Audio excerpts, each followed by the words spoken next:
keamanan di perjalanan itu tidak terjamin ya kalau di kota Bandung. Mereka mau tapi mereka takut gitu, Oke. takut keserempet. Oh iya iya Takut iya iya keserempet iya. begitu. Kalau dihitung pakai rumah tangga, bisa saja rumah tangga itu bisa punya 2 sampai 3 kendaraan Kendaraan. kendaraan sendiri, dan itu kita belum bicara soal cekungan Bandung. Iya.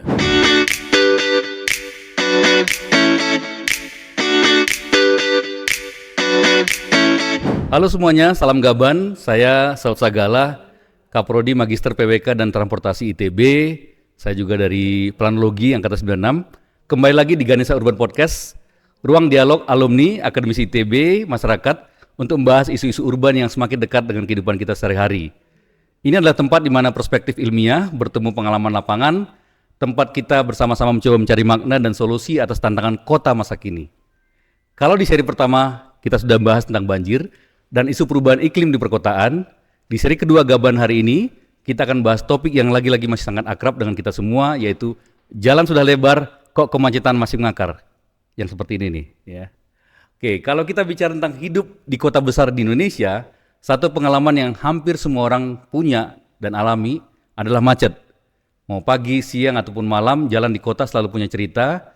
Dan yang menarik dalam setahun terakhir, kemacetan tidak lagi terasa sebagai rutinitas yang menyebalkan dalam tanda kutip, tetapi sudah menjadi alarm serius bagi banyak kota di Indonesia.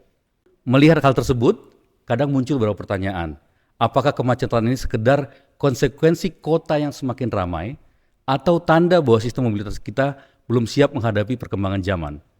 Dan sebetulnya adakah cara agar kota-kota di Indonesia bisa bergerak lebih efisien, lebih sehat, lebih adil bagi semua pengguna jalan?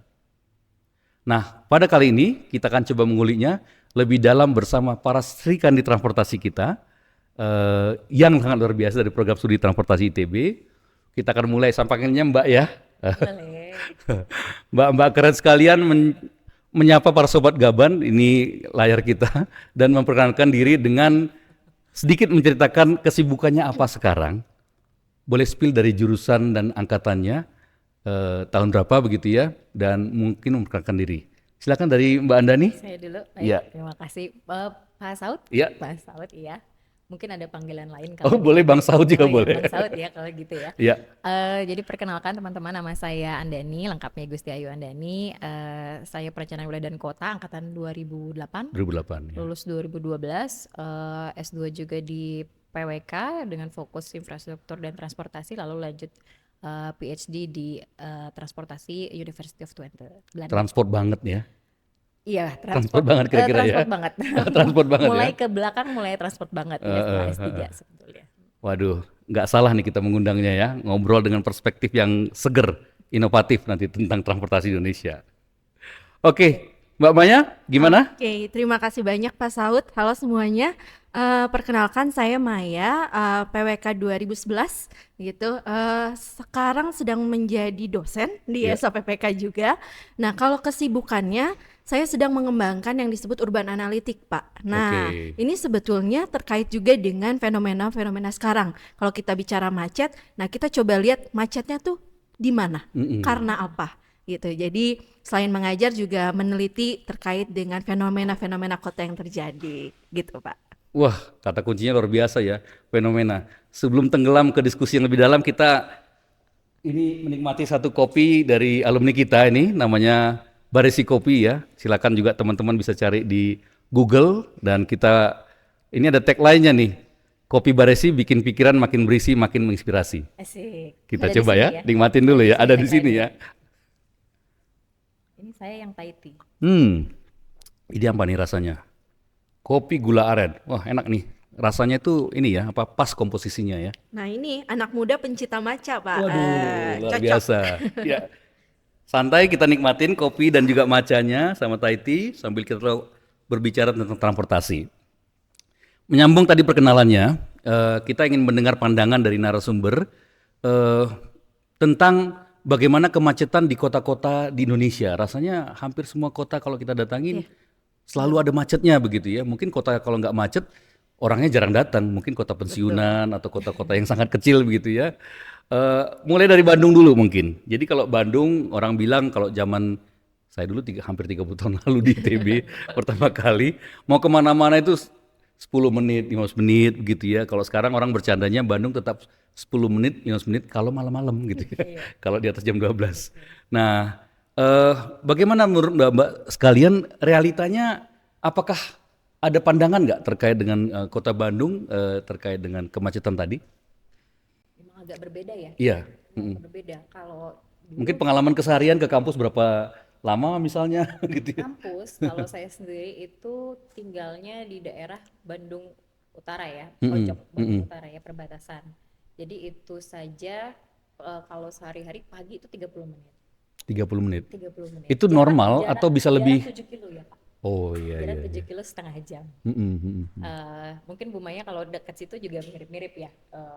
Jadi sebetulnya memang kalau tadi tanpa macet, tanpa hambatan, Mm-mm. sebetulnya jadi lebih cepat Pak. 15 menit, Bisa 20 menit bisa Pak. dapat ya. 20 menit sebetulnya bisa. Tapi ketika sudah macet Mm-mm. pagi-pagi, nah itu kan peak hour ya. Ya. Ya itu sudah tembus 30 menit sih. Bisa lebih dari situ nggak? Bisa. Bisa. Paling parah Bisa. misalnya? Paling parah itu kalau pulang. Oh, Kalau pulang bisa lebih 1,5 jam. 1,5 jam ya. Bisa sampai 2 kali lipatnya ya. Oke. Wah, jauh juga ya. Oke oke oke. Rasa beda ya. Iya iya iya iya. Ya, Iya. kita sebagai para pejuang pasteur ya Pak ya, ini sangat menarik gitu. Kalau pasteur Satu arah ya kira-kira ya satu arah koridornya. begitu. Kalau kita bicara normalnya, pasteur itu kan sebetulnya panjangnya sendiri hanya sekitar 7 kilometer dari ujung pasteur ke ITB begitu. Mm-mm. Tapi kalau misalnya ditanya waktu tempuhnya, memang tergantung jam berapa kita Betul. perginya Ya gitu. ya ya ya. Nah, kalau pengalaman dulu itu saya tinggalnya di Buah Batu, Pak. Kalau di Buah Batu, kita bisa mungkin 20 menit naik angkot, Pak. Mm-mm. Nah, karena saking lancarnya. Sekarang 20 menit itu baru sampai Jalan Riau, Pak. Gitu. Belum nyampe ya. Nah, kalau melihat Pasteur, mungkin yang paling ramai sekarang Pasteur, Pascal ya, Pasir Iya, iya, Kaliki, iya. Sukajadi, itu akibat adanya tempat-tempat ramai, itu bahkan antriannya saja bisa 1 jam sendiri, Pak. Nah, itu sungguh berbeda ya Bandung sekarang dengan Bandung dulu gitu. Oke. Pusat aktivitasnya banyak yang baru juga Banyak yang ya, baru. pemukiman Sementara banyak yang mungkin baru. juga tidak ada public transport yang bisa membantu ini ya untuk aksesnya tadi ya. Nanti kita ulik lebih jauh ya. Tim Gaban sudah menyediakan sebuah video ini. Kita akan coba lihat cuplikan video. Minta tolong dimainkan. Survei lembaga internasional TomTom Traffic Index menempatkan Bandung sebagai kota termacet di Indonesia, mengalahkan kota besar lain seperti Jakarta, Medan, dan Surabaya. Disebutkan bahwa rata-rata pengendara di kota Bandung membutuhkan waktu sekitar 33 menit untuk menempuh jarak 10 km. Dalam beberapa tahun terakhir, sejumlah langkah telah dilakukan pemerintah kota Bandung untuk mengatasi kemacetan. Di antaranya dengan membangun jalan layang atau flyover, pembangunan bus rapid transit atau BRT, serta penataan angkot dan parkir liar. Sayangnya upaya tersebut belum membuahkan hasil, bahkan ada beberapa rencana seperti pembangunan LRT dan tol dalam kota yang belum terlihat perkembangannya. Ini tadi ada beberapa poin yang menurut saya juga menarik, sebetulnya disebut tentang ada rencana pembangunan beberapa ruas jalan dan yang lain. Beberapa itu saya udah dengar cukup lama sebetulnya ya, tapi kok realisasinya juga kurang. Mungkin ada tanggapan dari narasumber terkait dengan ya dari perspektif transportasi, seberapa itu dibutuhkan, dan mungkin bisa cerita juga kalau ada informasi apakah ada kendala sebetulnya, apakah karena memang kota Bandung ini karena cekungan, topografinya, atau ada hal-hal lain yang kita perlu dorong mungkin sebagai suara dari publik, suara dari akademisi, suara dari masyarakat yang membutuhkan public transport yang lebih baik. Iya. Silakan Mbak Andani. Baik, Bang Saud, kalau kita lihat tadi sebetulnya ada beberapa rencana ya, dan bahkan ada beberapa ruas jalan yang sudah dibangun flyover misalnya, juga ada rencana pembangunan flyover lainnya. Hanya kalau kita lihat, sepertinya kita sepakat ya kalau di bidang transportasi bahwa kalau kita bangun jalan baru gitu, itu sebetulnya sama saja dengan induce demand lain gitu ya. Kalau misalnya kita belajar transportasi itu ada tuh wardrobe's equilibrium gitu ya. Kalau bangun jalan di sini ini paling cepat semua orang ke sini. Tapi kalau ada jalan baru di bawahnya, gitu. Walaupun dia pada suatu titik tertentu begitu, waktu tempuh di ruas jalan yang satu dengan yang baru, walaupun yang ini lebih cepat, nantinya akan sama waktu tempuhnya. Ada semacam keseimbangan. Ya, pada titik tertentu dia akan mencapai keseimbangan. Jadi walaupun ini secara jarak dia lebih pendek daripada yang ini, tapi waktu tempuhnya akan sama gitu. Jadi mau lewat manapun juga akan sama. Jadi kalau tambah jalan baru, ya tambah lagi gitu. Titik keseimbangan baru juga akan terbentuk dengan travel time yang lebih meningkat gitu. Jadi lambat laun juga akan menginduksi demand baru, kan latent demand ya. Itu kira-kira. Sementara kalau kita lihat soal yang tadi disebut beberapa rencana itu angkutan umum misalnya. Bicara soal angkutan umum masalnya sepertinya nih belum agak susah diimplementasikan kan ya.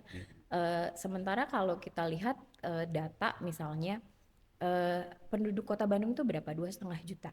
Iya, tapi itu Kira-kira angka ya. dari zaman saya dulu kuliah pun 2,5 juta loh. 2,5 Sebetulnya juta ya masih Pak. Jadi sekitar kayak nggak itu. nambah, padahal banyak sebetulnya. Sebetulnya masih sekitar itu, tapi jumlah kendaraan bermotor saja itu Meningkat, sekitar ya. 2,3 dan itu pun yang Kota Bandung aja loh. Iya, Dan kita itu kan Kota Bandung dikelilingi aja. oleh KBB ya, Gitu. Kabupaten Bandung dan yang lain. Jadi bayangkan teman-teman kalau penduduknya 2,5 juta, kendaraannya 2,3, ini termasuk walaupun dominasinya kendaraan roda 2 ya. Iya. Tapi tetap saja artinya satu orang itu hampir punya satu kendaraan. Betul. Satu orangnya tuh nggak cuman yang dewasa loh, anak-anak Iya, gitu. iya. Ya, jadi kalau dihitung pakai rumah tangga, bisa saja rumah tangga itu bisa punya 2 sampai 3 kendaraan sendiri, dan itu kita belum bicara soal cekungan Bandung. Iya. Karena kalau teman-teman lihat juga kalau yang mau masuk dari Pasteur Pintu-pintu gitu ya, masuknya ya. pintu-pintu masuk Iya. dari Cibiru Cileunyi gitu ya. misalnya, itu kan numpuk di situ ya sebetulnya. Tentu akan banyak kendaraan yang masuk. Datanya kalau kita lihat itu bahkan 16 juta pergerakan per hari. 16 juta pergerakan per hari. 16 juta pergerakan per hari. Nanti mungkin teman-teman bisa googling apakah valid apa tidak ya. Iya.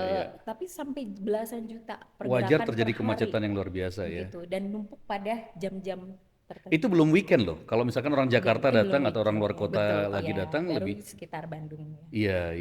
Jadi imagine dari segi volume saja dulu. Iya, Sementara kalau ini kan judulnya jalan lebar tapi Betul. kemacetan tetap mengakar ya. Betul. Sebenarnya kalau kita lihat lebar apa namanya Ruas. lebar itu sebetulnya mungkin diperlebar ya. Iya. Walaupun sebetulnya ada juga yang belum memenuhi standar gitu, apakah dia arteri, kolektor, kelas 1, kelas 2 dan sebagainya begitu. Belum lagi lebarnya sekian, berkurang lagi kan ada hambatan sampingnya tuh. Iya, betul. Ada pasar kaget atau misalnya teman-teman mungkin lihat tuh sepanjang Pasteur ada yang berhenti, Ya. keluar masuk, Jadi sebetulnya lebar yang tersedia untuk lalu lintasnya lebih kecil. lebih kecil. Iya, berapa? daripada 60% kah, existing-nya. 70% kah gitu ya. Iya, dengan volume tadi yang luar biasa. Iya. Iya. Oke, nanti kita akan bahas lagi lebih jauh karena rasanya cukup ruwet ya dan kita kayak solusinya nggak terlalu ini. Saya mau tanya mungkin dari perspektif apa ya, pola ruang, analisis kotanya, mungkin Mbak Maya bisa ada sharing perspektifnya seperti apa, mungkin kaitannya dengan tata ruang juga. Oke Pak, terima kasih. Saya coba menjelaskan dengan bahasa yang lebih sederhana mungkin ya Pak ya. Jadi biar teman-teman juga paham kenapa kemacetan di Kota Bandung itu terus terjadi. Bukan hanya dari nomor satu tentu jumlah kendaraan yang terlalu banyak. Kalau 1:1 berarti tadi Ibu Andani sampaikan tidak ada yang pakai public transport dong, karena semuanya pakai kendaraan pribadi. Nah, tapi yang kedua adalah adanya pemusatan apa kita sebut fasilitas perkotaan di tempat-tempat tertentu saja Pak. Nah misalnya kalau teman-teman di sini kan Bandung terkenal kuliner ya Pak ya. Yes. Nah kalau kita mau kuliner pasti ke daerah Riau atau ke daerah Dago gitu. Sehingga pemusatan itu hanya di beberapa tempat. Bayangkan saja semua orang dari seluruh Bandung mau ke Dago di waktu makan siang. Waduh. Atau makan malam. Macet dong ya. Makanya macet. Iya. Nah, kenapa kita belum ada tuh fasilitas yang sama di pinggiran kota belum ada gitu. Yang tadi yang pertama kendaraan, yang kedua tata ruang, letak fasilitas. Yang ketiga kuncinya adalah struktur jalan Kota Bandung sebetulnya tidak berhierarki. Dalam artian kita kalau di hierarki jalan ada arteri, Ya. kolektor, Ya. gitu ya Pak, atau masuk sampai ke lingkungan. Nah, di Jalan yang kita lebih lebar, lebih kencang, lebih ini gitu betul, ya. yang paling lebar itu hanya ada di Soekarno-Hatta dan Asia Afrika, Betul. gitu. Sisanya udah jalan-jalan yang tadi Sisanya hierarkinya kurang. Hierarkinya di bawahnya. Nah, Oh, iya. sebetulnya yang tidak masalah kalau menuju jalan besar tadi dengan dilewati atau lewat jalan sedang, Ya. kita bilangnya kolektor. Ya. Tapi di Bandung, jalan kecil atau lingkungan langsung ke jalan besar, Pak. Seperti apa? Banyaknya gang, Ya. jalan-jalan tikus ya, Bu Iya, ya. iya, iya. Nah, itu yang jadi masalah. Macetnya itu mulai dari keluar komplek misalnya Oke. kalau kita. Ya. Nah, jadi saya melakukan penelitian dengan mahasiswa-mahasiswa saya menggunakan analisis jaringan jalan. Iya. Kita lihat bahwa hanya 40% yang hierarkinya terkoneksi baik Oke. secara global Kota Bandung. Iya. Artinya apa? 60%-nya terjadi loncat kelas ya Pak ya. Iya. Jadi dari kecil langsung ke besar. Dampaknya apa? Antrian di jalan Antrian, kecilnya. iya, iya. Ini banyak terjadi di perumahan yang ada di Bandung Timur. Mungkin daerah-daerah Cicadas, Cicahem, kenapa macet? Jalan utamanya cuma Jalan Suci, Pak. Iya. Gitu. Tembus ke situ Betul. semua ya. Tembus ke Langsung sana keluar ya semua. dari komplek langsung ke Jalan Suci tadi Betul. begitu ya. Dan fenomena ini terus terjadi karena tata ruang itu bukan sesuatu yang bisa diubah secara instan. Betul. Seperti tadi Pak Saud menyampaikan, rencana pembangunan jalan itu udah dari Bapak kuliah sampai Udah. sekarang masih Iya. sama. Belum gitu. terrealisasi. Perkembangan jalan di Kota Bandung saja itu hanya 1,7 per tahun kalau secara agregat. Yang mana yang baru itu ada di selatan dan timur daerah Iya. Sumarekon dan sebagainya. Tapi kalau mungkin di daerah rumah Bu Andani, Utara di gitu ya. utara Iya. itu tidak ada penambahan sebetulnya. Jadi konektivitasnya masih sama seperti 20 tahun lalu, tapi kendaraannya sudah 20 kali lipat. Betul. Gitu mungkin kira-kira Pak. Jadi Iya. sederhananya bukan hanya karena mobilnya aja, tapi ya tata ruangnya semua fasilitas di tengah, jalannya tidak teratur, itu yang membuatkan macet tidak berakhir gitu Ya, Pak. ya. Menarik, ini nanti perlu dibahas juga ya. Mungkin mudah-mudahan nanti dari Pemkot ataupun pemerintah Jawa Barat bisa mendengar ya. Mungkin kita bisa dialog lebih jauh dan jangan lupa komen di ini kita ya, apa namanya, YouTube-nya nanti. Kalau berbicara tentang perjalanan, termasuk kan ada hubungan dengan perilaku masyarakat ya. Betul. Kalau mungkin Mbak Maya boleh kaitkan sedikit dari sisi apakah punya penelitian ya, informasi seberapa kemauan masyarakat memakai kendaraan ataupun berjalan kaki, atau jangan-jangan orang nggak mau berjalan karena memang kondisinya tidak memungkinkan. Contoh kalau saya lihat kayaknya di Dago masih bisa tuh jalan kaki ya. Tapi kalau kita masuk ke jalan-jalan Jalan Riau masih oke. Tapi lebih jauh lagi dari disebut Bawah Batu atau tempat-tempat lain, orang kayaknya berpikir lebih baik saya naik kendaraan gitu. Apakah seperti itu? Gimana pandangannya? Ya, terima kasih Pak. Nah, ini menarik karena kebetulan tahun ini saya baru selesai melakukan penelitian terkait dengan walkability atau kemampuan berjalan kaki di Kota Bandung. Nah, menariknya orang itu mau Pak berjalan kaki di Kota Bandung. Oh gitu. Ya, karena cuacanya yang nyaman Cuaca mendukung ya. dan juga banyak fasilitas di sekitar, dalam artian bisa jajan tuh sambil jalan Betul, kaki. betul. Nah, tapi Pengalaman pribadi kayaknya. saya suka jajan Pak. Tapi masalahnya pola pergerakan ini dipengaruhi oleh tujuan dan asal. Oke. Nah, akibat adanya fasilitas yang hanya terkumpul di pusat kota, maka masyarakat tidak bisa menuju tempatnya itu hanya dengan jalan kaki. Makanya jalan kaki itu hanya cuman mungkin ke depan komplek aja. Ya. Habis itu mau menunggu bis atau mau memesan ojek online. Iya, gitu, Pak. bis pasti lama ya. Bis masih lama. Iya. Nah, itu yang menjadi salah satu kendala di mana kebiasaan orang itu dipengaruhi oleh sebaran fasilitasnya. Nah, kalau terkait dengan kemauan berjalan, mereka mau berjalan. Nah, tapi ketersediaannya. Nah, ini yang menarik, di Kota Bandung itu pedestrian hanya tersedia di kelas jalan sedang atau kolektor, Pak. Dan kelas jalan utama atau arteri. Nah, sisanya yang lingkungan mereka harus bersaing dengan mobil dan motor, kendaraan lain, betul Bu. Jadi keamanan di perjalanan itu tidak terjamin ya kalau di Kota Bandung.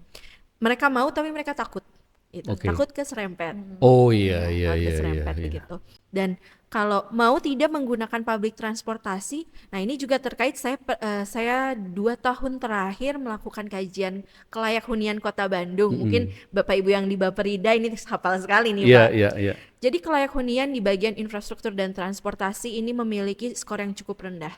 Artinya masyarakat merasakan di lingkungannya itu tidak tersedia public transportation.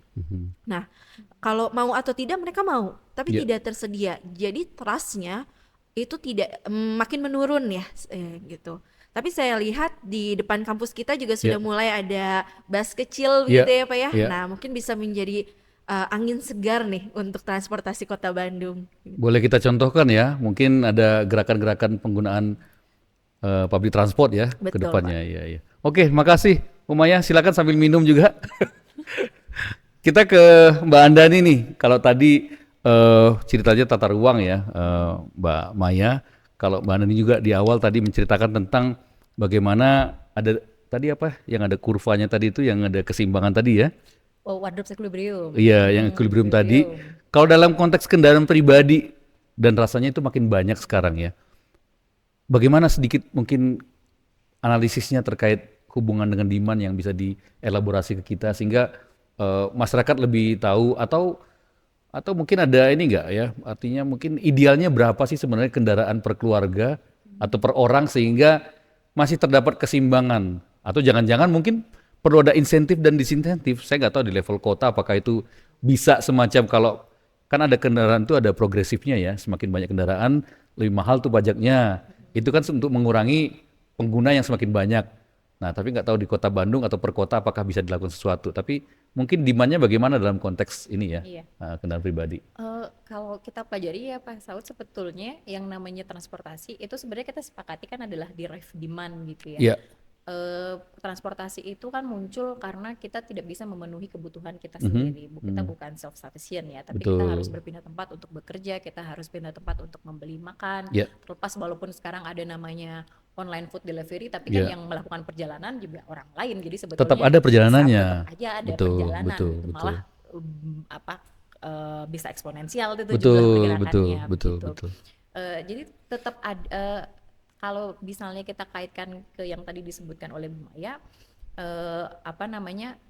maka akan sangat terkait dengan aktivitas itu tadi gitu. Dan yang namanya tadi kalau dikaitkan dengan perilaku, perilaku itu kan sebetulnya respons atau tindakan atas suatu stimulus begitu ya. Nah, stimulus itu bentuknya apa? Stimulus itu bisa tadi built environment yang disebutkan Bu Maya, misalnya lokasi fasilitasnya seperti apa, atau saya harus kemana gitu ya. Atau juga ada attitude gitu ya. Saya cemas kalau misalnya berdekatan dengan orang lain, terlalu dekat misalnya gitu, sehingga misalnya berdesakan dalam angkutan umum itu jadi concern sendiri. Atau saya cemas kalau harus berpapasan dengan orang lain, jalan kaki, ketemu orang, atau ada rasa traumatis. Nah, ini mungkin yang untuk ibu-ibu sering mengalami catcalling dan semacam itu begitu ya. Atau ada bahkan gaze atau tatapan tajam itu aja bisa membuat seseorang menjadi tidak nyaman kan, misalnya. Itu tuh ada attitude tersendiri begitu ya. Atau misalnya ada faktor juga misalnya dari orang terdekat begitu. Khawatir gitu. Bahaya naik angkutan umum misalnya. Janganlah anak gadis naik angkutan umum misalnya ya, kalau kita arahkan ke diskusi yang terkait dengan gender begitu. Atau misalnya jangan jalan kaki malam-malam gitu misalnya. Nah, itu akan berpengaruh ke bagaimana seseorang mengambil keputusan, saya harus menggunakan moda apa sehari-hari. Sehingga mungkin tadi itu yang berpengaruh ke vehicle ownership ya, kepemilikan kendaraan. Jadi akhirnya orang walaupun mungkin nggak sanggup bayar, dia mungkin misalnya, bayar ekstra atau apa gitu ya. Betul. Saya kebetulan pendatang juga ya di Kota Bandung. Dulu waktu kuliah nggak ada kepikiran untuk pakai motor di Kota Bandung karena masih ada angkot gitu ya, dan kebetulan tinggalnya pun ngekos tidak jauh dari kampus gitu.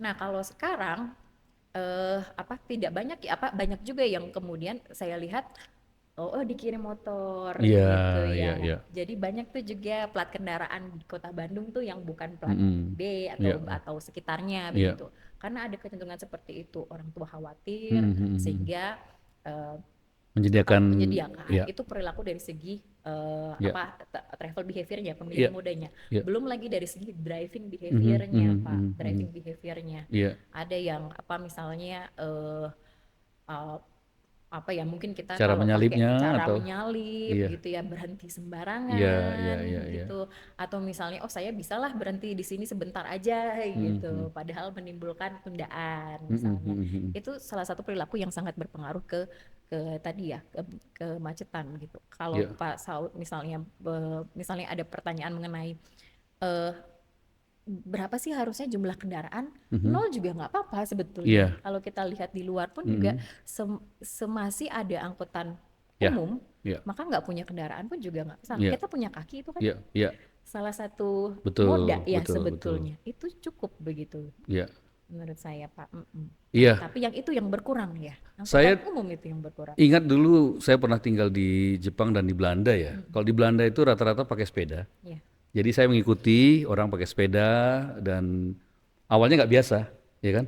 Tapi ternyata naik sepeda di sana pun nyaman, aman, karena ada jalurnya ya. Di Betul. kita ada jalur tapi Terpisah. masih dipakai oleh motor ataupun yang lain, jadi nggak steril juga Karena begitu tidak ya. dedicated juga ya, tidak Dan terpisah. mungkin secara suhu juga masih inilah ya, masih apa namanya bisa keringatan juga begitu ya. Jadi nyampe ke kantor pun nggak langsung bisa nyaman begitu kan. Waktu di Jepang saya nggak punya itu tadi kendaraan juga, tapi masih nyaman karena di sana keretanya juga masih berfungsi, Betul, betul. kita jarak ke stasiun juga nggak jauh, masih bisa. Dan ketika nyampe ke sini itu nggak terjadi gitu ya. Jadi mau tidak mau akhirnya mulai berpikir perlu ada kendaraan pribadi dan mungkin juga bertambah karena ada kebutuhannya gitu ya. Kira-kira langkah apa yang bisa dilakukan oleh kita nih? Mungkin kita itu saya mau menyebutkan pemerintah, masyarakatnya juga. Mungkin saya kasih dulu Bu Maya ya. Kan pernah tinggal di Jepang, ini juga pernah di Belanda seperti tadi. Mungkin boleh cerita, ada nggak langkah konkret yang kita bisa lakukan gitu ya? Atau ini sesuatu yang masih, wah ini mimpinya masih jauh nih sebetulnya gitu ya. Mungkin boleh kasih pandangan ya. Oke. Kitanya siapa tadi, Pak? Silakan. Kita Ki- sebagai akademisi atau mahasiswa atau eh, gimana, Pak? Pemerintah. Artinya bisa dilakukan misalnya mahasiswa misalnya dan juga katakanlah dosen udah naik sepeda aja tapi memang dijamin nih jalurnya akan lebih ini. Oke. Artinya ada seperti itu. Tetapi public transport juga disediakan tuh oleh pemerintah misalnya.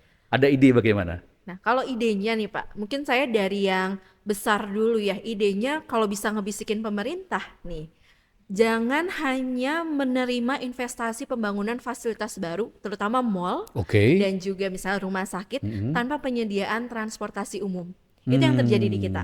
Nah, demand itu akan mengikuti supply. Ya, Kalau ada mall baru, orang bela-belain orang ke sana, Pak, ke sana ya, naik ya. mobil sendiri. Ya. Terjadi di Bandung Timur ya. Ya.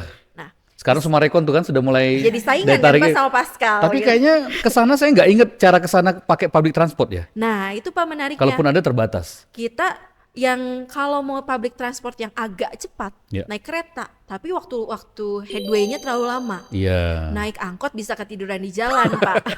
Bisa naik bus, tapi katanya ada shuttle. Bisa naik bus. Naik bus. Nah, itu kan menarik ya. Orang ada yang ngebela-belain hanya untuk ya kita masyarakat FOMO ya, Pak ya. Ya. Kan Kota Bandung itu ada yang baru harus datang. Lihat dong gitu ya. Gitu.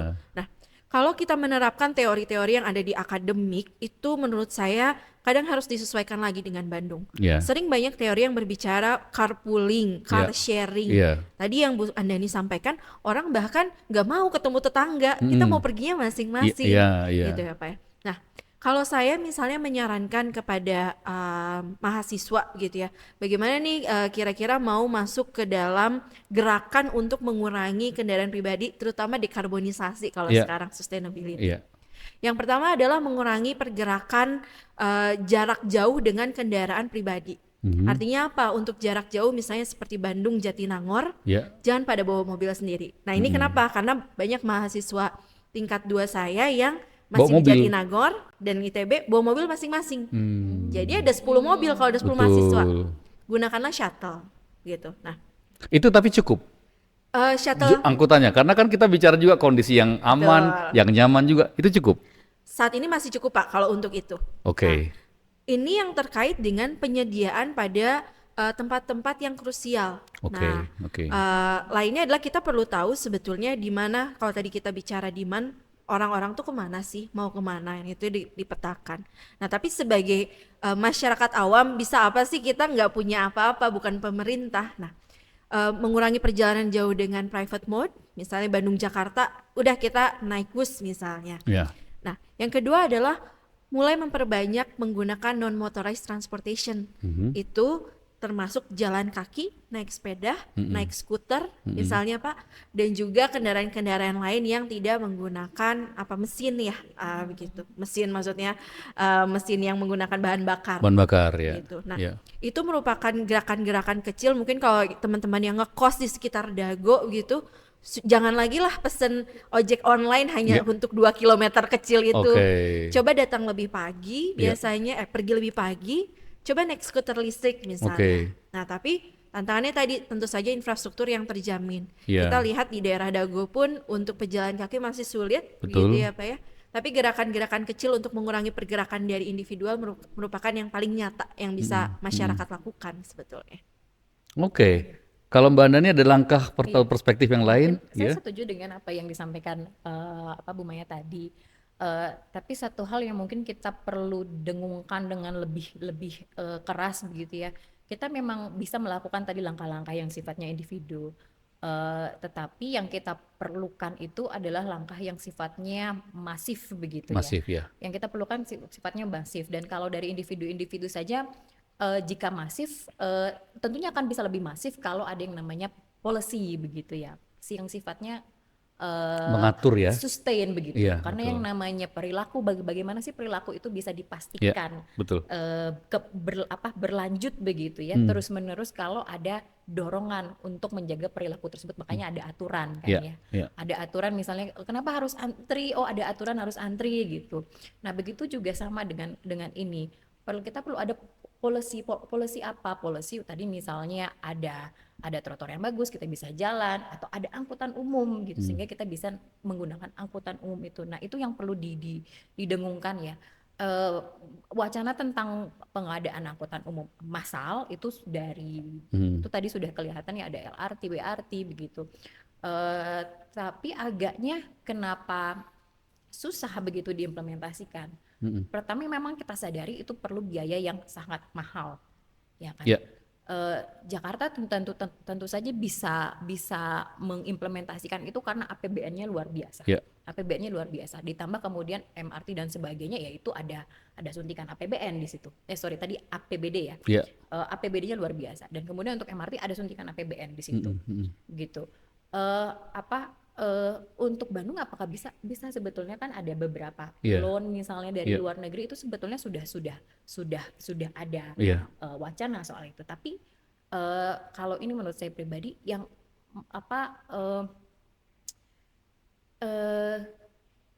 harus ada komitmen politis begitu.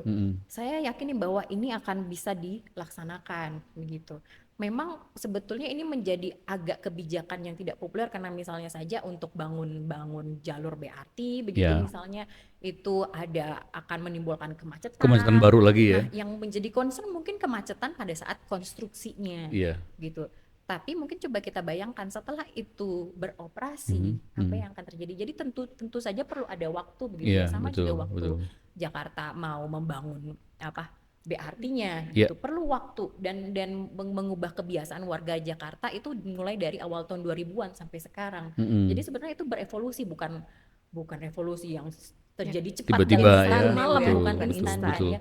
Tapi perlu ada komitmen politis, dan komitmen politis itu didorong oleh kita sebetulnya warga-warga ini gitu. Kita mendukung kok adanya angkutan umum massal gitu. Kita sebetulnya tidak masalah kok kalau misalnya dalam fase konstruksi itu mungkin akan mengalami kemacetan atau begitu ya. itu yang kita bisa suarakan gitu. Ya. Bukan berarti kita menolak, oh ada pembangunan jalan kita tolak, bukan berarti seperti itu, tapi harus seimbang gitu. Yang mau naik mobil ya silakan gitu, tapi sebetulnya ada opsi gitu. Ya. Jakarta pun juga sebetulnya macet ya masih macet gitu. Jelas. Tapi kita menyediakan pilihan Tapi ya Bu warganya ya. punya Oke. opsi, tapi warganya punya alternatif. Kalau dia mau naik kendaraan pribadi, oke silakan naik Lebih kendaraan nyaman pribadi. mungkin ya. Mungkin dia lebih nyaman, dia Tetapi bisa sambil kerja di terlambat dalam, gitu ya, tapi lebih dia panjang lama, waktunya ya. Dia bisa spare waktu lebih, dia expense-nya lebih gitu. Dibandingkan misalnya dia harus naik, itu sebetulnya banyak kita lihat perbandingan di sosial media ya. 45 menit naik taksi, atau misalnya katakanlah 20 menit tapi naik KRL gitu misalnya, dengan biaya 4.000 Betul, gitu, dibandingkan naik taksi yang 100 ribuan gitu. Iya, Nah iya, itu kan iya. masalah preferensi. Iya. Kita sebenarnya berupaya mengakomodir preferensi itu. Ada trade off kan ya sebetulnya. Lewat opsi-opsi tadi. Nah, yang penting kita menyediakan opsi dan masyarakat tidak merasa istilahnya kalau kita sering bilangnya captive ya, terkungkung. Kita hanya bisa punya satu pilihan. Betul. Dan Jakarta punya itu, rasanya Bandung nggak terlalu punya banyak pilihan. Kota-kota lain juga mungkin nggak sebanyak itu juga begitu ya. Situasinya mungkin tidak seberuntung Jakarta lah katakan ya. Karena Tapi mungkin tadi kondisi. itu saya pikir kita punya suara ya, itu yang mungkin coba didengungkan. Kita istilahnya dorong supaya muncul kebijakan itu, gitu. Kebijakan yang memberikan opsi warganya untuk bertransportasi ya. Iya. Ini menarik nih. Kita diskusi makin hangat, kita coba seruput lagi kopinya, jangan lupa minumannya begitu. Menarik ya tadi yang disampaikan, kalau kita mendengar beberapa solusi tadi, ada yang di Jakarta atau ada solusi konkret dari Maya juga tadi yang menyampaikan tentang bagaimana memilih moda-moda yang berjalan kaki deh gitu loh, kalau jarak yang dekat begitu kan, ataupun public transport tadi seperti itu. Tapi kan itu belum terwujud di banyak tempat di Indonesia gitu ya. Apa tantangannya? Tantangan yang mungkin paling besar lah, atau mungkin nomor 2 terbesarnya seperti apa, sehingga kita punya bayangan seperti apa situasi yang harus kita hadapi. Mungkin saya ke Maya dulu deh. Kalau tantangan terbesar sebetulnya saya rasa komitmen ya Pak ya. Komitmen ini bukan hanya dari masyarakat. Tadi kita sudah mensosialisasikan, ngajak masyarakat ini ingin bergerak, ingin lebih sehat tentu gitu ya, dengan berjalan kaki dan lain sebagainya. Tapi tadi yang utama sebetulnya komitmen dari pemerintah ya, terutama saya lihat adalah visi dari kepala daerah, bagaimana memprioritaskan transportasi ini. Saya rasa di kota Bandung semenjak prestasi luar biasanya di TomTom itu ya Pak ya, juara 1, nomor 1 termacet ya, ya di Indonesia, itu mulai tertampar ya dalam tanda kutip. Jadi melihat bahwa ada kebutuhan-kebutuhan itu. Nah, komitmen dari kepala daerah ini penting karena akan menyangkut kepada alokasi anggaran dan juga terkait dengan perencanaan, pengawasan dan evaluasi gitu. Jadi kita semua memang harus secara bersama-sama, bukan lagi ayam dulu atau telur dulu.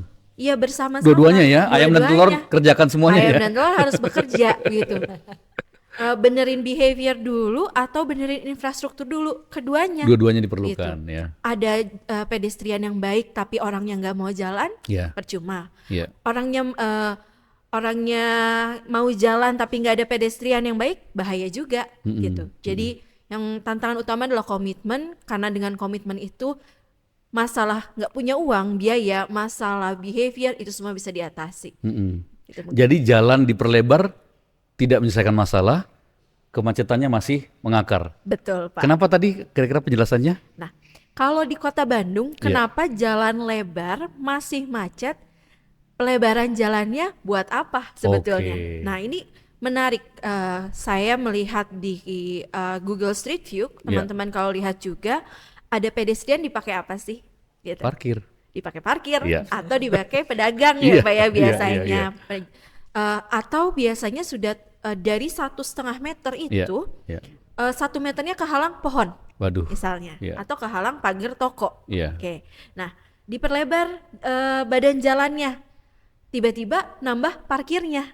Nah, jadi diperlebar, lebarnya untuk apa? apakah untuk kendaraan berjalan lebih lancar atau untuk parkiran yang lebih lebar gitu. Itu saya rasa juga penegakan dari ya tadi ya, pengawasan dan evaluasi dari pihak terkait itu sangat penting. Dan itu rasanya kurang serius ya? Saya rasa itu belum dianggap penting ya Pak ya. Oke. Karena mungkin juga banyak preman ya yang Iya, terjadi. iya. Oh maaf, bukan preman, pihak yang terlibat. Yang terlibat. oknum Yang berkepentingan. ya. Berkepentingan karena Iya. melakukan seperti itu kan harus komitmen bersama. Iya, Perjanjian cleaning ya area ini. Nah, Iya. itu belum ada di kita, Pak. Iya, jadi jalan lebar tidak menjadi satu ukuran, tetapi juga perlu ada pengawasan tadi ya, supaya kemacetannya tidak mengakar. Betul. Oke. Kalau Mbak Anda ini gimana? Kalau melihat mungkin perspektifnya, kalau tadi ini agak lebih real dalam konteks keseharian di kaki limanya gitu ya, di pedestrian. Kalau konteks tadi kan ngangkatnya terkait dengan rencana, terkait dengan kebijakan nasional ataupun juga kebijakan di kota tapi level terencana. Mungkin ada yang mau ditambahkan? Iya, saya pikir tadi tantangannya? juga senada menguatkan yang tadi. Sebetulnya ya level kebijakan itu penting ya, Iya. apa yang kebijakan yang diambil oleh pemerintah itu sangat berarti begitu. Termasuk bagaimana penegakannya juga, Iya. implementasi dan penegakannya ya. Tadi ada rencana misalnya angkutan umum massal gitu ya, implementasikan itu, Iya. implementasikan itu. Terus di lain pihak juga ada kebijakan-kebijakan lain yang kalau sebetulnya kita lalu belajar bagaimana masalah perilaku itu kan sebetulnya kayak ada carrot and stick Iya, ya, kita iya. belajar itu di ilmu manajemen pun juga sepertinya ada seperti itu kan. Seperti ya kelinci kalau dikasih carrot dan Iya, stick bagaimana betul, kan betul, gitu. betul. Ada insentif dan ada disinsentifnya. Insentifnya apa? Oh, kalau kita bisa pakai angkutan umum massal yang nyaman, yang aman, terkoneksi. Saya kira masalahnya sama ya, ada first dan last mile gitu. Itu kan masalah yang di Jakarta pun juga masih menjadi isu begitu. Itu yang perlu disediakan juga, misalnya bicara soal angkot gitu. Iya. Angkotnya perlu di-rerouting Iya. begitu ya, disesuaikan, tidak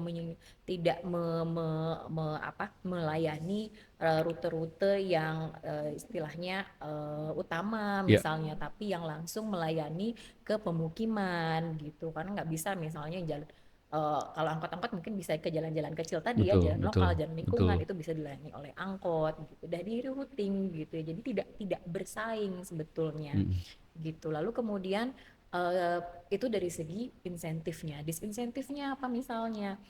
Parkir misalnya. Iya. Parkir misalnya. Kalau sekarang itu juga, kalau kebetulan kita juga sama-sama backgroundnya perencanaan wilayah dan kota, dulu kita belajar misalnya satu bangunan gedung gitu ya, perlu berapa parkir. Harus menyediakan Iya. berapa Jadi banyak. harus menyediakan parkir Iya. gitu. Kalau misalnya mau Tapi bikin tidak tersedia ya, cukup sering nggak tersedia ya. Kalau misalnya kita mau bikin restoran, ada berapa nih bangkunya, hitung gitu ya. Oh berarti parkirnya harus satu meja satu parkir begitu ya. Jadi kita memberi insentif orang untuk menggunakan kendaraan. Iya. Dan parkirnya itu biasanya taruh di depan gedungnya kan, di Ya. depan gedungnya kan. Jadi orang mau jalan kaki ke harus melewati parkir mobil dulu. Betul. Gitu ya. Jadi susah. Kalau ke mall-mall juga Ya. coba bayangkan, akses jalan kaki bisa nggak? Itu Nggak jadi nyaman justru pokoknya. cara kita mendesain itu pun juga mendiscourage orang untuk berjalan betul, kaki atau menggunakan angkutan umum gitu ya. Iya. Tadi parkir gitu. Jadi disinsentifnya sebaliknya, bagaimana kalau parkir kita kurangi gitu. Iya. Bagaimana kalau parkir kita naikkan tarifnya. Betul.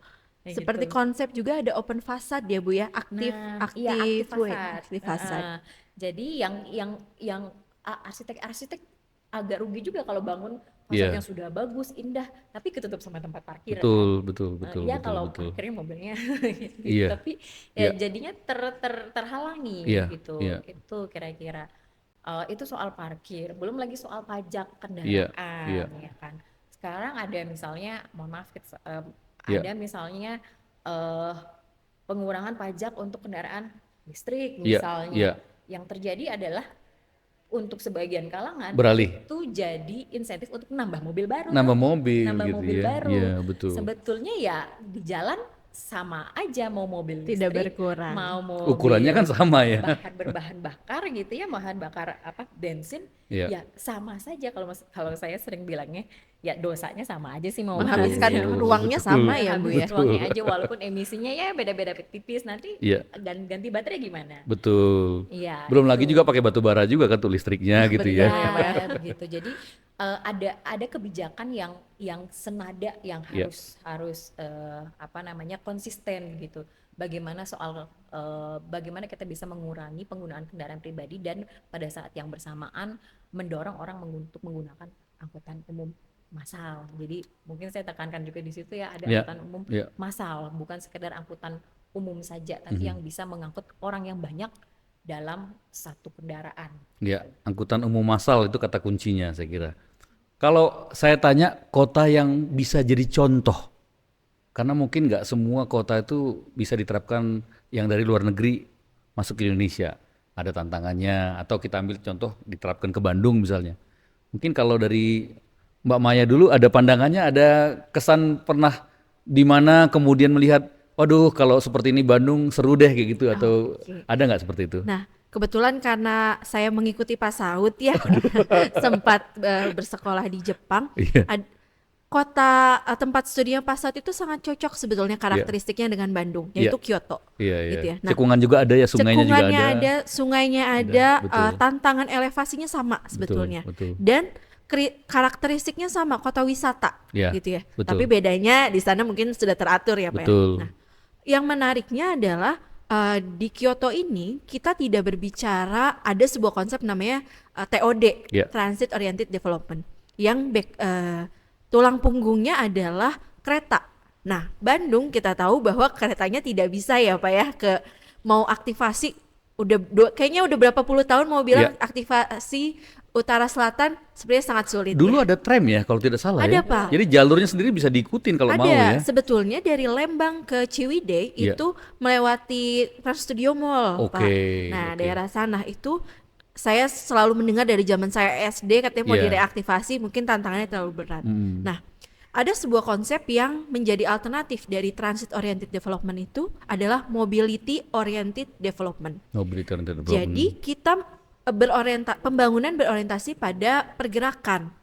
Artinya apa? Moda itu tidak lagi hanya kereta. Nah, kalau kita lihat Kyoto itu mirip. Iya. Kita dari ujung ke ujung mengandalkan bis hijau ya Pak ya. Betul, ada bis hijau ya. Pada saat kita memiliki kendaraan opsi, tadi kalau Bu Andani menekankan opsi ya Pak ya. Nah, opsi yang lebih banyak terhadap public transport yang lebih terjadwal, lebih menjanjikan sampainya kapan gitu ya. Nah, itu saya rasa bisa diterapkan. Jadi konfigurasi ruang di Kyoto itu mirip dengan Bandung. Jalannya kecil, ya tidak terlalu lebar, cukup satu mobil, satu bus kan kalau Ya, kita lihat. betul. Elevasinya juga sama, tapi kok mereka bisa menarik turis sebanyak itu tanpa adanya penggunaan kendaraan pribadi yang berlebihan. Dan nggak ada kemacetan yang sampai viral gitu ya, terkunci Betul, dan Pak. lain-lain. Kemacetan di sana tuh kalau di kita cuma nunggu lampu merah. Nunggu lampu merah, betul. Kalau kita macet betul-betul stuck ya. Iya, Di iya, sana bilangnya kalau di Urban Analytic Pak, kita berbicara derajat kemacetan berdasarkan warna. Iya. Nah, menariknya pada saat saya cek, warna merah gelap itu kan macet sekali. Betul. Di Bandung itu kecepatannya 14 km per jam. Artinya apa? Mobil nggak ngegas Pak, Betul. cuma nahan rem aja gitu kan. Iya. Nah, kalau di Jepang kemacetan itu warna merah gelap adalah 32 km per jam. Waduh. Artinya masih ngegas Betul, mobilnya, betul. hanya lambat. Iya. Nah, itu saya rasa dengan melihat kota-kota yang karakteristik topografinya mirip, geografinya mirip, itu kita bisa terapkan. Tapi mungkin akan lebih dekat dengan negara-negara di Asia Tenggara mungkin menurut saya. Oke, iya. Mungkin beberapa kota di Malaysia dan Vietnam itu mirip konflik kendaraannya ya, karena Iya. banyak yang menggunakan kendaraan roda 2. Iya. Kalau di Jepang kan roda 2 susah ya Pak ya. Betul. Iya. Nah, jadi mungkin kalau melihat luar negeri mana yang menjadi role model utama, mungkin Jepang, Kyoto yang Iya. mirip karakteristiknya, tapi untuk aplikasi jarak dekat kita bisa lihat negara-negara di Vietnam dan Malaysia itu Iya. mirip. kota-kota ya, maaf. Mereka lebih bagus kayak Vietnam dan Malaysia dibanding kita. Masalahnya mirip dengan kita, Betul. tapi opsinya lebih banyak, Pak. Opsi gitu ya, Kok ya. sama sebetulnya di Thailand dan Bangkok itu mirip Ya. masalahnya. Ya. Tapi opsinya banyak, jadi orang bisa terpecah, nggak semuanya naik motor dan Ada yang mobil. tetap macet, tetapi Tetap dia macet. bisa pakai mungkin Betul, Pak. ini ya, mass transportnya ya. Betul. Oke, menarik nih tadi disebut Kyoto. Dan memang saya ingat kalau saya di Kyoto untuk mengatur jam kapan kita ketemu orang dan lain-lain, aman aja, tinggal ngikutin Google Map aja. Jadi nggak ada itu kayak, wah maaf nih terjebak di sini, itu nggak ada kita seperti itu gitu ya. Unexpected. Unexpected ya, accident tiba-tiba. ya. Iya, nggak ada ya. Oke, kalau Mbak Nani gimana pengalamannya? Saya Kan kira pernah keliling nih, lihat-lihat di mana-mana. Mungkin bisa menyampaikan yang sebetulnya kalau disebut Eropa mungkin karakteristiknya agak berbeda ya Pak Iya, ya, karena iya. dari segi kepadatan begitu ya, lalu kemudian juga pusat-pusat aktivitasnya berbeda. Jadi kalau saya kira kalau kita mau mengacu ke Eropa itu mungkin agak susah gitu, karena kalau kita lihat kalau Bandung itu sangat organik Ya, ya, ya. berkembangnya sangat organik, sementara kalau di Eropa misalnya ada kerajaan, jadi dia di tengah itu adalah downtownnya, ada palace atau ada katedral di situ, lalu kemudian atau ada stasiun Ya. gitu. Jadi mirip alun-alun sebetulnya kalau di kita ya. otomatis transit oriented development sebetulnya, Sudah langsung walaupun ya. tanpa ada menyematkan label Iya, itu iya. begitu. Tapi kalau saya lihat, kalau kita bandingkan dengan kota-kota lainnya di emerging countries lainnya, tadi saya setuju dengan Bu Maya, Kuala Lumpur misalnya begitu ya, yang sebetulnya padat juga, tapi opsi untuk angkutan umum massal itu banyak Iya. begitu ya.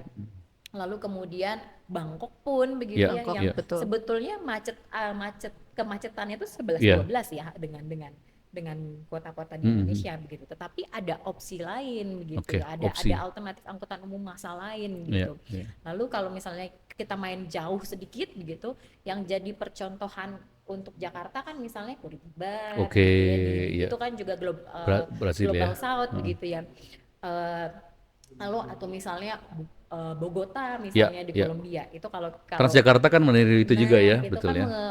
melihat ke situ sebagai preseden gitu. Di Bogota ada Transmilenio gitu. Jadi sebetulnya kalau mau mulai ya bisa mulai, tidak harus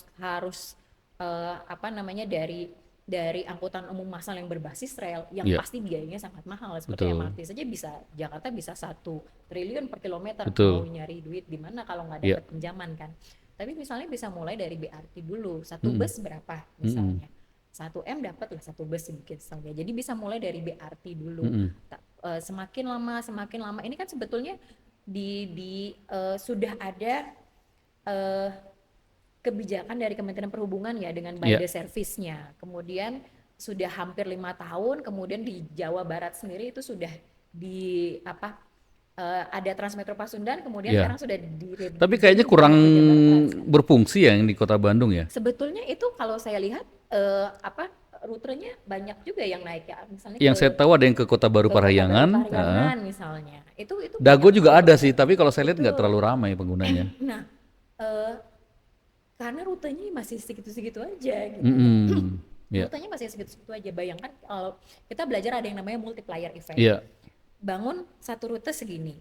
Bayangkan kalau tambah lagi Iya. utara selatan juga, tambah lagi itu sebetulnya efeknya jauh lebih besar daripada hanya Dibandingkan satu hanya satu koridor. atau dua Satu koridor. koridor Iya, saja. Jadi iya, itu iya. sebetulnya kalau yang direncanakan oleh pemerintah pusat dengan MRT kan, tidak hanya dari south ke north di Iya. Jakarta, tapi juga sekarang sudah mulai ke fase selanjutnya tuh dari East, west ke east. Iya. gitu Betul, ya. betul. Itu karena untuk mengejar multiplier effect-nya itu Iya, penumpang. iya. Sama seperti kasus mungkin ini sebagai gambaran saja, Iya. kereta cepat Cina Iya. misalnya. Kan awalnya bangun dulu yang Shanghai kan. Betul, Dan Shanghai satu Beijing koridor. gitu ya. Begitu dalam kurun waktu 10 tahun masif, Iya. dan itu jumlah penumpangnya meningkat luar biasa karena ada multiplier effect. Dan dia tadi. mengakomodasi pergerakan orang yang mungkin beda-beda tadi ya. Betul. Bisa tersambung ya. Jadi bisa bersaing antara menggunakan kereta cepat atau naik Pesawat? pesawat. Iya. Kira-kira demikian. Oke. Wah, menarik nih, luar biasa. Ini diskusinya pasti akan bisa lebih panjang lagi. Betul. Tapi dari obrolan yang tadi ya, ini saya menikmati banget nih memahami lebih jauh tentang isu transportasi yang sebetulnya kebutuhan kita sehari-hari, tetapi juga boleh dibilang cukup kompleks di dalam menyelesaikannya begitu ya. Dan kalau mendengar tadi cara menyampaikannya keren banget itu dari contoh-contoh dari berbagai tempat. Kira-kira gimana caranya untuk jadi tokoh keren seperti kalian berdua nih? Gimana tuh tips and tricksnya? Tentunya kami harus bertanya ke Pak Saud. Nanti boleh saya diundang ke ini acaranya ya. Gantian ya Pak, Iya, gantian, silakan nanti gantian kita ya. yang nanya. Mungkin nanti ada yang menjadi ini hostnya begitu ya. Siapa yang mau duluan mau cerita pengalamannya? Dan mungkin boleh cerita kenapa memilih bidang ini? Kenapa transportasi atau urban analytics? Apa yang membuat passionnya di situ? Oke, kalau motivasi ya Pak, motivasi Iya, di kenapa mendalami bidang ini sebetulnya saya juga baru mendalami ya Pak ya. Oh baru, tapi barunya udah berapa tahun ya? Baru mungkin kalau misalnya dihitung baru sekitar 6 tahun gitu ya Pak ya mendalami. Udah lama juga tuh.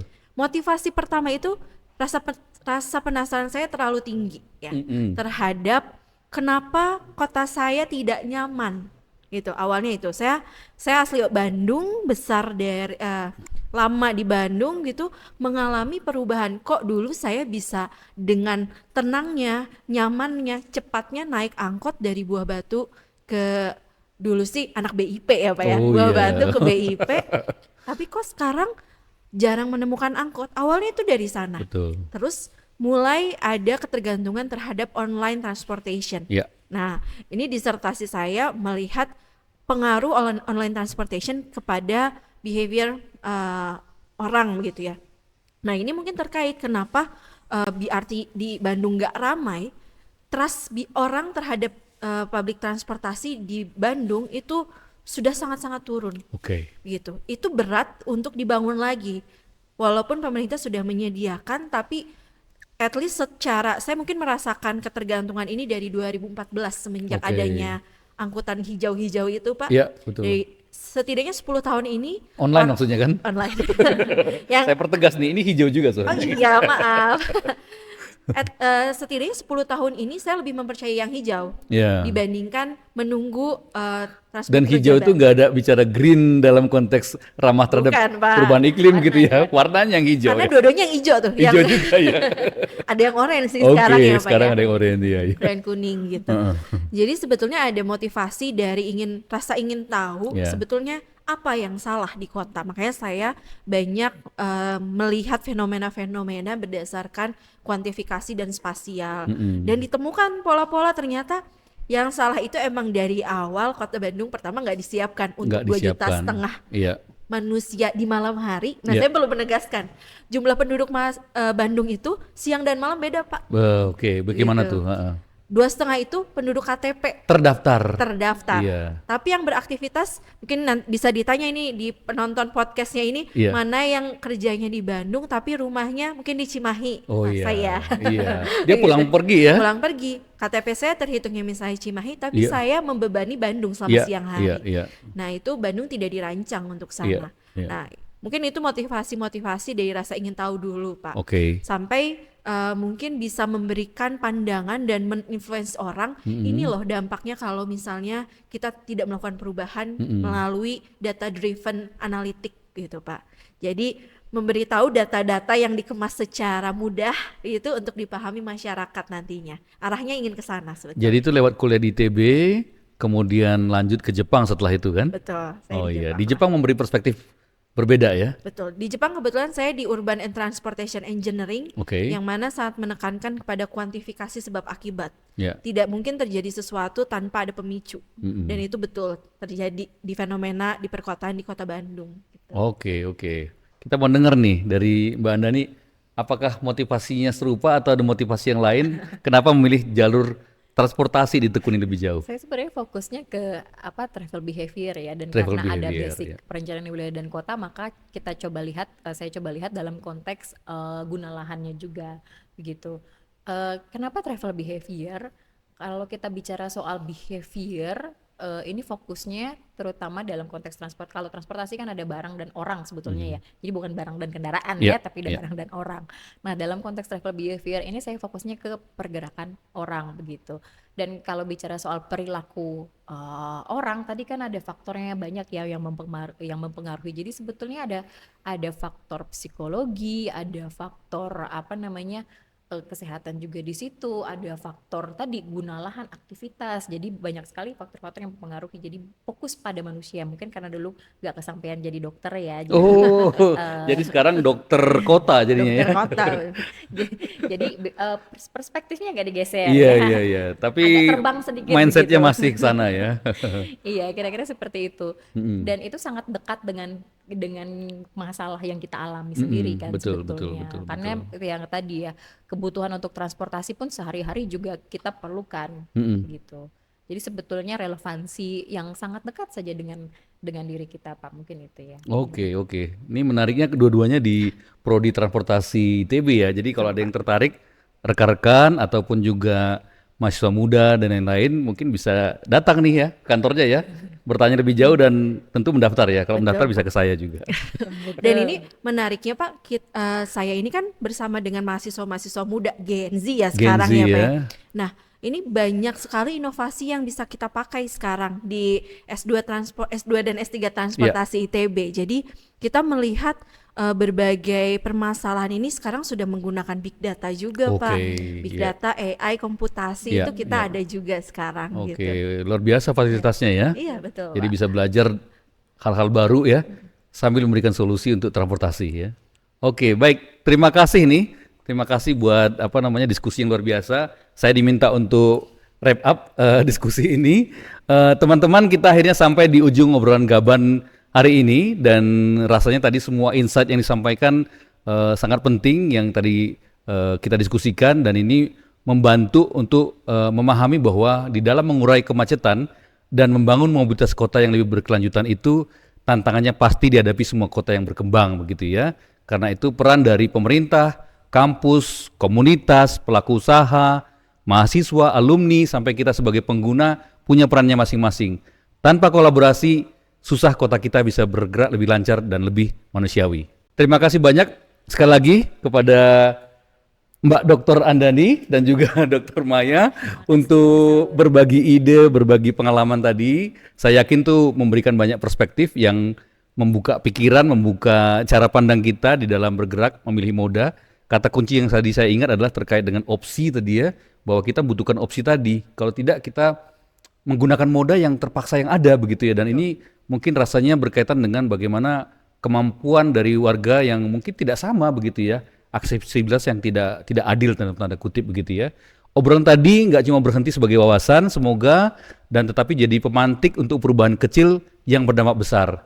Kami mengucapkan terima kasih kepada Ditdumnir ITB, alumni ITB Angkatan 2000 yang menyediakan setup dari peralatan dari podcast ini dan tentu jangan kabur dulu karena seri Gaban berikutnya sudah menunggu supaya tidak ketinggalan. Jangan lupa follow ya Rukas ITB dan tentunya Gaban Podcast. Kita bakal ngobrol tentang isu urban lain yang nggak kalah seru, yang dekat sama keseharian kalian dan kalian bisa komen untuk saran topik yang dibahas. Pokoknya bakal bikin kalian makin betah jadi sobat Gaban. Sampai ketemu di episode selanjutnya. Tetap curious, tetap kritis dan salam Gaban.